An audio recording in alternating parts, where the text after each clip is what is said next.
Hello, hello, hello. Welcome to Musical Mondays. Monday, August 7th, and I am welcoming Corey Stewart on tonight. In the room, both musically and he'll be on camera in just a sec. There we are. Hello. Hey, there you How are. are you? Good. How are you? I'm good, thanks. So nice to see you. Nice to see you too. Are you having a good long weekend? Yeah. Quiet, but good. How about you? It's been good. I've been binge eating and Yay. going out to the islands, the Toronto Islands, which you've been to Toronto, yes? I have, yeah. My partner's from Toronto. Okay, amazing. Yeah, like it's just like I forget how nice it is to be able to escape to another world in this city that like is just steps away, really. It's so nice. I mean, you have the benefit of being in BC where you can kind of like go to the beach whenever you want, but Absolutely. I mean, it's just I don't know that everyone takes advantage of it, and I'm guilty of not taking advantage of it as much as I should. Like it's just so relaxing to be by the water. So anyway, it's been a great weekend just for that. Oh, awesome. That's so good to hear. You know, and all the time I've spent in Toronto, I don't think I've ever been to Toronto Island, so that's something I'll have to do. When you come, well, obviously we're hanging out, but also I would love to take you. There's this one beach, and it's now been deemed a official queer space, and it is a nude beach for a portion of it, and it's called Hanlan's Point, and it's just like gays, lesbians, trans, everyone goes and just hangs out. I mean, I haven't been nude personally since about 1996 anywhere, including in my shower. I just always shower with a layer of clothes on. But, you know, it's still fun to, like, it's just an open space. There's no judgment. Everyone just goes to have fun and enjoy each other's company. So it's good. Cool. Yeah. Kind of like a Fire Island kind of idea in New York. Totally. Okay. And I wish there are houses on the island. I know we're supposed to talk about music, but hey, we can talk about whatever we want. There are houses on the island, but they're like kind of grandfather owned by like people who have been there forever. So even renting one is like massive amounts of money. So you don't really get a chance to, but you can like bring out. I'm not a camping person per se. Like it's just, you know, like especially as I'm advancing in my years, it's like, do I really need to wake up with like a slip disc? Not really. So yeah, I know. Yeah, I don't want to sleep on the ground.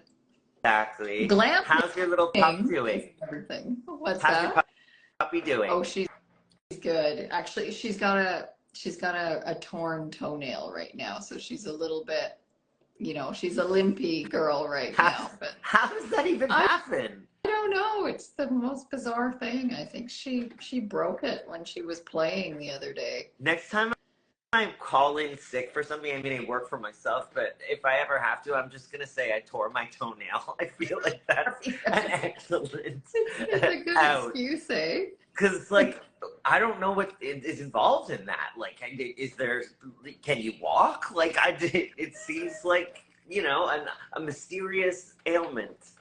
Very funny. How's your pup? Oh, Curtis is good. He has been wandering aimlessly around the apartment for about an hour now. We go through this song and dance. Good evening, Bigman 67. We play the song and dance where he knows that if he goes out, he'll get a TREAT when we come back in. So he's now conditioned, and this is completely my fault. I'm a horrible owner, apparently. Now, whenever he wants one of those, he sort of just like whines and muddles around the house until he either A, gets to go out, or B, I just hand out the goods. And oftentimes I'm just guilty of handing out the goods. Yeah. They figure out their ways to get those TREATs, don't they? Yeah. Hey, have you ever had your vet fat shame your dog? Because every single time I go to the vet, people are like, why are we talking about dogs right now? But sorry, that's a major portion of my life. Me too. Every time I go, they're like, oh, well, he's about 14 pounds, and that's kind of heavy for his breed. And I'm like, why are you making him feel bad? Like, and then they'll feel his body and they'll be like, wow, his muscle development is just so overdeveloped. Like he's very, very good shape. And I was like, yeah, well, we go on hour and a half walks every day. So muscle weighs more than fat. So really, you're the idiot doctor, not me. He's not fat. Moving on. Yeah. Anyway. No, we get that at the vet all the time with Gracie too. It's like, yeah, she's maybe, a pound overweight or something. It's like, okay. Aren't we all? Yeah. I mean, Hello, COVID. Yeah. Pandemic, lockdown. Yeah. Oh my gosh. And then he's got their COVID 10 pounds, right? Exactly. The COVID-19 is what I put on at one time. Exactly. But I slowly been the good thing is, that's the other thing about summers in Toronto. It's so nice that you can go for walks like for long periods of time, but like I'm dreading, October, November comes around and you're basically housebound until May, June. So, That's why you should move out to the West Coast. Yeah, but Kelly, I think I'd be so, like, as much as I claim to love nature, at the same time, like, the fact that the city is, like, so fast-paced, like, if I could move to New York, I would live there. Like, that's how much I love that culture. Yeah. Like, BC is more relaxed. And, like, even you as a person is so calming and relaxed and lovely. And I'm just, like, a shot of Ritalin as the embodies of a human being. So it's like, I just don't know that it would suit me to go somewhere. I think I might go stir crazy. That's my issue. Fair enough.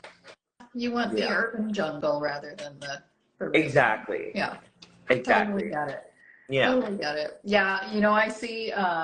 I see your social media posts of you walking. Your walking videos are great. I love them. I just kind of like, I always am enamored by the CN Tower. I don't know. I guess as a kid, I grew up in a small town that was only like 30,000 people. And the city, Toronto, was an hour and a half drive away. And it was always such a dream to move to Toronto. And like the second I could, at 17, I ran here. You were there. And have been here ever since. And I mean, like, there were times when I was like 16 years old and I would tell my mom that I'm going to sleep over at a friend's farmhouse. And then that friend and I would get their parents to cover for us in case my parents called, because they were like weirdly not great parents, I guess. And we would get on a Via Rail train and escape to Toronto. Oh, wow. Go to gay clubs at 16. And then the gay clubs closed, I think, around 2 or 3. And from 3 until 6 a.m., I think usually the first Via Rail train back to Woodstock, where I'm from, was at like 6:15. We would go in the subways and sleep in the subway. And you think about that, 16-year-old kid in Toronto, but I mean, I'm not ancient, but at the same time, like, that was what? I think 97? No, later than that, 2001-ish. So, that's like, there was still danger. And for some reason, we didn't get massacred, which is, I mean, I'm grateful. You were okay. What an adventure. Do your parents know about that now? Yeah. Well, one time my mom figured it out because I was like walking through the streets of Toronto, and on this occasion I had gone by myself because eventually, after going a few times, you meet people at the gay clubs, and I eventually made friends with this one guy who was studying at University of Toronto. I used to go stay in his dorm room. Now I kind of think he might have been a predatorial because, like, I was really young, but that's another story. Right. But, I mean, it was fun.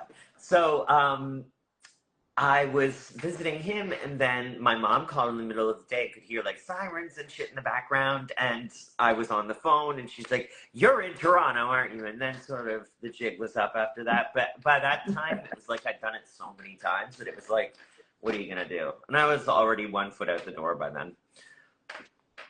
Okay. Yeah. Well, I'm glad she knows about it now. No. The things that we do when we're younger, right? The things So that I do as an adult. What's that? Oh, the things I do as an adult, let alone a child. So when you were a youngster, like 16, 17, going to Toronto, were you starting to think about a music career at that point, a career as a singer? So I actually started training vocally when I was like 7 years old. Okay. And was part of a group called Amabile.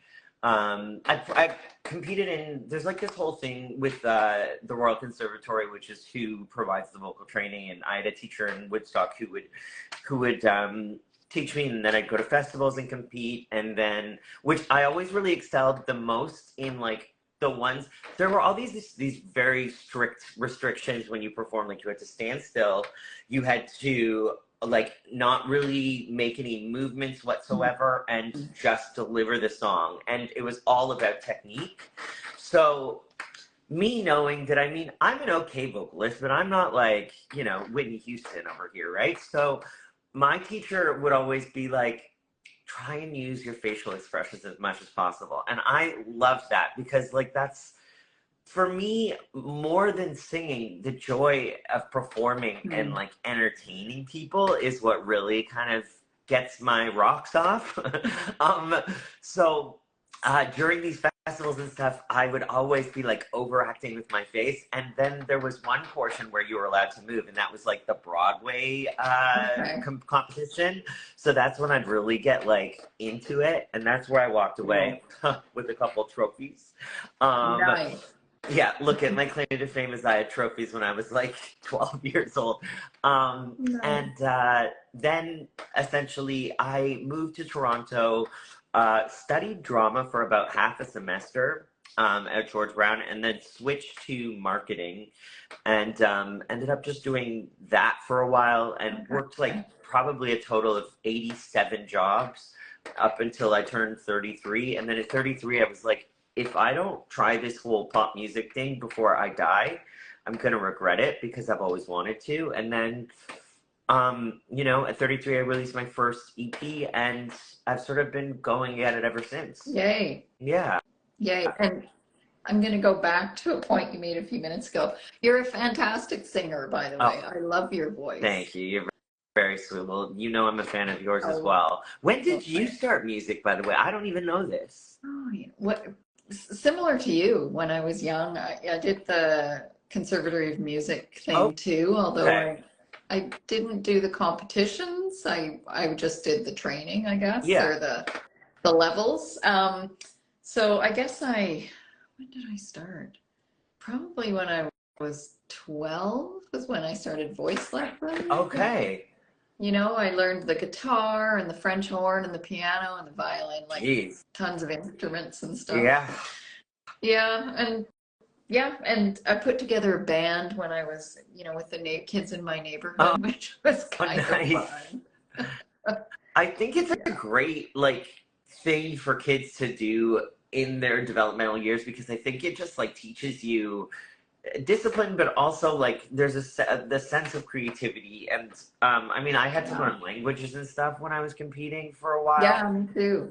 Like singing in German or Italian. Yeah, that's pretty amazing. And thinking about how to be expressive in another language when you may not even really understand the meaning of the song. Yeah, exactly. And sometimes singing songs that were far more mature than what your actual age was. Yeah. It's like, okay. I do think it was a great experience. It was, I hated theory. Theory was the worst. Because it's just strictly math. Yeah. And I just hate that whole thing. Too. Yeah. Me too. And it was something about rules too. Yeah. I just I don't want rules in music. I don't care if I've added an extra word into this bar. It's what writing a song. I think music, now we had the luxury where we're sort of we can go on what we feel, and there aren't really rules for us. We can kind of do what we want with our music and all of that. But Yeah. I guess it's good in a way to sort of have those restrictions so you can really appreciate and feel like, and maybe it forces you to like burst out of that like once you're restricted after a certain point you're like, oh my god, I can't wait to not be, and that maybe bursts Yep. creativity in some way. Find So your yeah. voice. Yeah, for sure. Yeah. Yeah, no, I like that way of looking at it. That's pretty cool. Yeah, it was a Yeah. good time. So Yeah. 33, Yeah. you dove right in. So how did you dive in? Did you release an EP? Did you start recording? Yeah, so I don't know. Are you familiar with Love Inc? Yes. Okay, so Simone Denny is the lead singer of Love Inc. She's I also do PR for a living. Like that's my sort of I started a business at 27 and I've sort of been doing that, and that's my mainstay throughout. Hi Abdu. And that sort of it allowed me to meet people that I otherwise would not ever meet. So one client of mine had a yearly gala, and I would invite different people of notoriety to come and, you know, be guests at the gala as part of the promo for that specific event. And Simone Denny was one of those people, and we kind of built a friendship over time because she was coming to so many different things that I was helping to organize. And she found out that I made music because I never really stopped writing music on my own. Like I have a bunch of old PC computers sitting in my office that I mean to go through someday and just like dig up the old files, because there's so much music that was just written throughout my early and mid 20s. And then she wanted to hear one of them, and she heard something that eventually ended up being 7 Different Sides, which was the first song I ever released. Okay. And she said, you need to talk to this guy. He's a producer. His name's Gavin Bradley. He's gay. You're going to love him. You're going to get along with him, and the two of you are going to be a match made in heaven. You need to pursue music. And I was obviously always sort of thinking about it, and I knew that I wanted to, and there never seemed to be a right time and budget. Yeah. But the budget started appearing, and I called up Gavin. We had a really good first chat, and then we started tinkering on music. And within, like, I would say 3 months, I had a collection of a few songs, and then we sort of built those out. And then I think in April of that year, I released them. So it was just kind of kismet, I guess. Like I'm very, very lucky to have Gavin, because he's just so good, and also has an ability to regulate me that other people don't. So he speaks my language, and I'm not easy to work with. I know that about myself. So we've collaborated on something, so we've had the fun portion, but I get a little detail when it gets to like the late stages, and I'm picky, and I'm also very impatient. There's a lot of fun attributes that come out when you're collaborating with me. But Gavin's just been a mainstay, someone who works on absolutely everything. If I write with someone, I'll still pull Gavin in to help produce, because I adore him. So nice. Well, that's pretty. That's quite the gift to have that connection with somebody that you can work with. I don't know that I'd be doing it at all if I didn't have him, to be honest. Yeah. Do you have anyone that you work with regularly? I know, like, you can produce, you can play everything. You're a one-stop shop, but like, do you?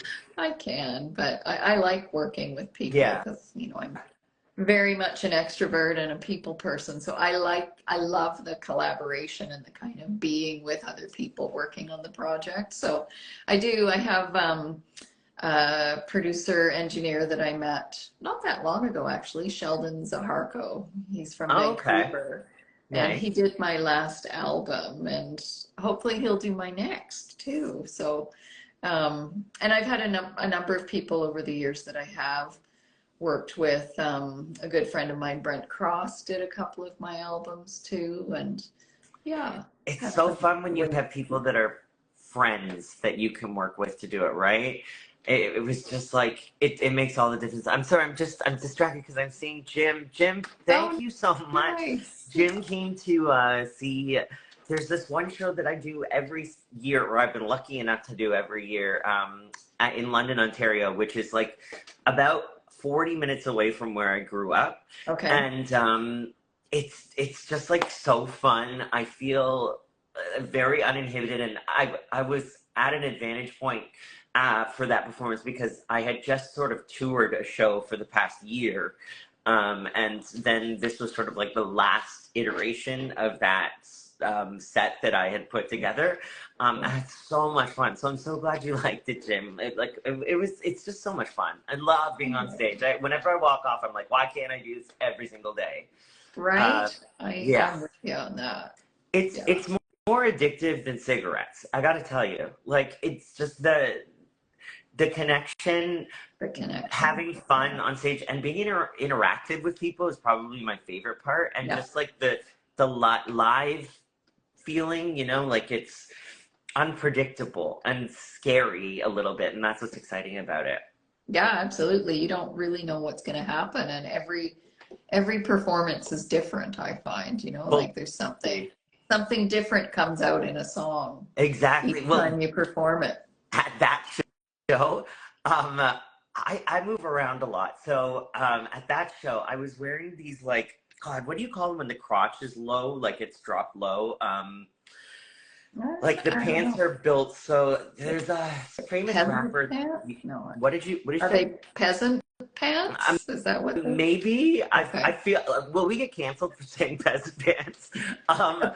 But anyway, they had a dropped crotch, and I went to bend down and rip the entire crotch open, like at the beginning of my show. Oh no! And the crotch is getting wider and wider and wider in gap, and I'm just like, well, I guess it's a 2-for-1 today. Hammer. Pants. Thank you. Oh, hi, okay. So it was kind of a 2-for-1 show, like a little peep and tell, if you will. But I mean, my nature is when something like that happens, I'll acknowledge it. And like just throughout the entire show, I was referencing how breezy it was getting down there.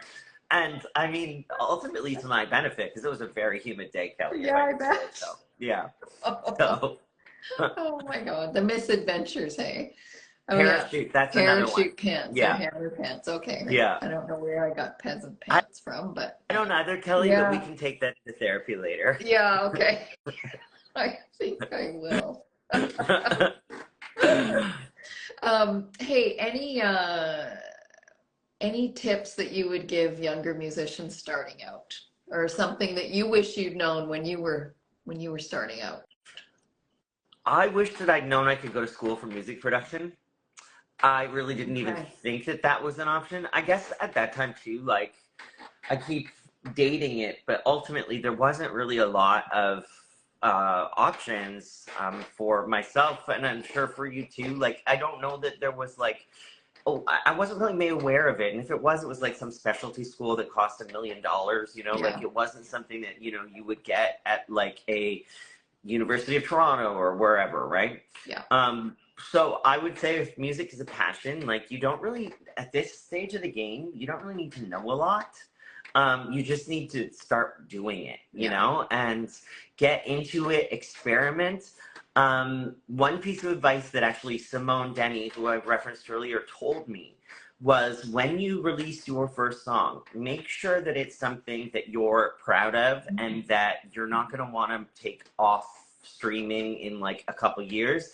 Do it the best you can do it, because you're always going to want to look back and be like, I'm proud of that, you know? And I know that there's this narrative about we shouldn't be striving for perfection. Like, it's, don't be so hard on yourself. But I'm like, I'm sorry. I like being hard on myself because I like to have the reward later of looking back and being like, you know what, this was great and I'm proud of it. I don't understand the notion, I guess, of like, I mean, of course, you're going to have limitations and you should be easy on yourself, meaning it doesn't have to be like, you know, hit me baby one more time, like the second you release something. But put the best effort you can into it, like, you know, and make sure that it's good. And that's really it, you know? Yeah. Yeah. Oh, that's great advice. Great advice. You mentioned a few minutes ago that you toured a show last year. Was that the Queer and Teen show? Yeah, yeah. So So tell us about that. it was really cool. We Kisos, who you know, and I worked together to. Well, we had talked about doing a tour together before the pandemic, and Yeah. then obviously there was Quarantine, which was the show that sort of highlighted people throughout the pandemic and gave sort of a platform for artists. And I was helping Kisos with that for a while, and did like a little after show afterwards where we were interviewing artists. And you were on the after show, weren't you? I think. Yeah. Yes. I Yeah. won one of them. Yeah. And then once it sort of became apparent that perhaps we could, go tour, we decided we would do it. So I think we ended up playing 6 or 7 dates, just down the East Coast. Nice. And then on top of that, like I was doing some Pride gigs here last year, as well as just like random stuff. And then I even started my own Canadian exclusive initiative called Queer Music Social, and did a few concert series here. That's on hiatus, but not over. That'll be coming back to Toronto in the fall, winter, which is going to be cool. But the tour was really cool. Like it was nice. We went in each city. We brought on a selection of artists who were indigenous to that city. So anyone who we had featured on Quarantine, or even someone new that we'd heard their stuff and we really liked it. And we would pull them in and they'd perform with us. So it was sort of like always him and I on the shows, and then a few new people at every stop. And it was the best. Like it was, when I think back about it, I really am proud of us. And, we kind of made that happen on a shoestring budget. I won't lie. We lost money throughout the process. Touring, unless you're Taylor Swift, just isn't a beneficial thing right now. So, but it was an experience, and I'm grateful for it because it taught me a lot about myself, and actually helped me really build some of my stage abilities. Because I think when we all stopped for a while at the pandemic, I had been performing so much before, and then we stopped, and I kind of lost my confidence a little bit on stage. Did you find that too when you kind of went back to it? Yeah, although I do these weekly live streams, so I made sure during the pandemic that I was performing on the live stream every week. Smart. And yet it's different than standing on a stage in front of people. I mean, I found it easy and hard all at the same time. Yeah. On the live stream, I find that I talk a lot about what the songs mean, and in a live performance, I don't have as much leeway to talk. You gotta get the song going, right? And you have your 40-minute set or whatever. Yeah, I think it was very, there were a couple times that I pre-recorded stuff that would be aired in like different pandemic related shows, but ultimately I stayed away from any like live performing online just because I was so anxious about it. I'm like, there's so much that can go wrong. The other thing too is because you can play all of your instruments live, you are at a benefit there. With playing to track, it's like I just wasn't sure what the levels were going to be like. I'm not a tech genius. Yeah. You may be surprised to find out, Kelly. But we all just did what we could. But I guess that makes sense. Like if you were performing throughout, at least you sort of had that. You were still exercising the muscle. Yeah. And that was definitely not something that I was doing. To an extent. Yeah. Yeah. That's one thing that I might be asking you for some tips on at some point is the performing to backing tracks, because I've got all these remixes to perform live. Right. I haven't done that yet, so that's a whole other muscle that I don't have yet. So. Oh, it's super simple. We can talk about it, but you probably don't need advice from me. It's like it's not that difficult. It's like play and then you go. But for me, it's funny when you mentioned if you have a 40-minute set, I'm like, yes. How do I pare this down to like 6 songs and give myself the most talking time possible to because I'm I'm a wannabe stand-up comedian too. Like I do love. I also hate it when people think that they're funny and then they try and do things, and I think that I'm funny, and maybe I try to do things and they don't always work. But I do love that element of like just cracking jokes and sharing personal stories and being inappropriate and getting a rise out of people. Like that's a real thrill for me. So yeah, part of like the track is it allows itself well to that format, because if I had a band, they'd probably be like so pissed that they're just sitting there waiting while I'm like trying to make something work with like a tight 5 set on my colonoscopy. So, you know. Or they might love it. It could be like a smoke break or a drink. Totally. Yeah, they all just start lighting up. All of a sudden, this drum set is on fire, and I'm just like, so let me tell you about this one. Yeah. I love it. I love it. Hey, it'd go viral, right? Yeah, totally. So what's coming up for Corey Stewart musically? Right now, I'm in writing phase. So funny enough, well, you know, we have a song in the works that is written that I have to go in and record. I think have written my lead single for my next album. I love it. It's totally fresh sounding to me, and like, I hate this word, but I understand it when I've sent it to certain people that, you know, I want an opinion on it. They always come back and say, oh my God, it's so funky. And, you know, I don't know that I like to describe myself as funky, because it sounds like, you know, when you give your grandpa a pair of socks for Christmas and they have a pattern on, he's like, oh, those are funky. But, you know, so that's written. I'm actually going into the studio for the first time in a long time on Thursday. Oh, I don't wow. think I've been to the studio probably since, I want to say, April of last year. Okay. It's been a long, like 2022 I'm talking. So it's been a long time, but I'm really ready to go and get some of these songs. I think I've written about 8 that I like. I'd like to get another 4 or 5 that I really like, but I've just sort of been doing that. Nothing much. Like, it's not, I think you put a lot of pressure on yourself in this day and age with having to release every single month. And it's like, to stay relevant and to stay part of that algorithm. And for me, it's just not appealing anymore to do that whole thing, because it stresses me out. And I also find that when I'm watching other artists do this, I'm missing their releases, because there's just so much coming out that like I don't stay on top of them, because it's just like, oh, you have another one already? So like, I'm just going to take my time and release how I want to. And again, at this stage, I almost feel like I'm just doing it for me. And if people like it, great. And if they don't, you know, there's 7 million other songs uploaded that day. Go find one you do like, you know? You're releasing new remixes still, right? And, you know, continuing that. I have been. And I really resonate with what you say about that, you know, staying up with the algorithm, keeping up with the algorithm, because I'm kind of done with that. I've just gone through a couple of years of releasing so many singles and so many remixes, which is amazing. I loved it, but it's too much. I need a life.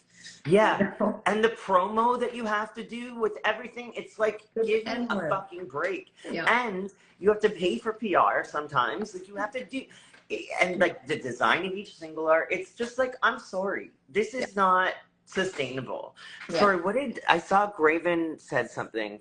I feel the same way as a musician. People are releasing stuff all the time. It's just, I feel like we're being pit to compete against each other in this like oversaturated market. And it's like, I'm not doing it anymore. I'm doing it for me, and it shouldn't be that way. I mean, there's just too many other bullshit things in life that I need to worry about, you know? But sorry, you were saying, so what is the plan for you now? No, I totally agree. You gotta keep the joy in it too, right? And that spark of creation. So I'm going back to writing. I'm doing some writing Good. this fall. Yeah, and some shows. I'm doing some little tours around. And Nice. Yeah. Or is it just BC, or are you going to other provinces, or what's Just the? BC so Just BC. far. Nice. Maybe I might think about Ontario, doing Southern Ontario Please. next year, maybe next spring. Yeah, Okay. I'd love to. If you need any sort of, like, I don't have a ton of contacts, but if there's anything I can help with, obviously don't hesitate to reach out. I would love to. I mean, mainly for selfish reasons, I would love to come and see you perform. Well, I'd love to. We should do a show together. I would love that. Wouldn't that I would be absolutely amazing? love that. And we could do our song together too. Yeah. By that time, I'm sure we'll have something actually concrete that we can use. So. That would be amazing. That would be amazing. And you know, speaking of algorithms, I like to kind of keep my musical Mondays to, I don't know, 30 to 40 minutes, just because then the people see it, which is kind of crazy, but you know, more people see it. So I just wanted to say to everybody listening, we're talking to Corey Stewart tonight, singer-songwriter, synthwave musician, fabulous singer from Toronto. So check out his music. You can check out his profile here on Instagram to get to all his amazing music, and watch what he's doing, because he's going to be releasing some songs and writing some new songs coming up. So, but no pressure, no monthly releases, just whenever the heck you feel like it. Exactly. Just, you know, I'm going to free ball it, Kelly, and that's it. But I think, you know, the goal is probably April of 2024, I'll have new stuff starting to release. Cool. I'm going to give myself the fall, the winter, and just take the time, make it good and make it count, you know? Amazing. Yeah. Well, we're on a similar trajectory, so let's keep talking. Beauty. Yay. Thank you so much for having me. Thanks for joining. It's so much fun. Yes, I love talking with you. Let's do it again. Yeah, me too. I love talking to you too. Thanks, Corey. All right. We'll talk to you later. Have a good night. Yeah, you too. Thanks, everyone. Take care. Thanks for joining, everybody. Bye. Bye.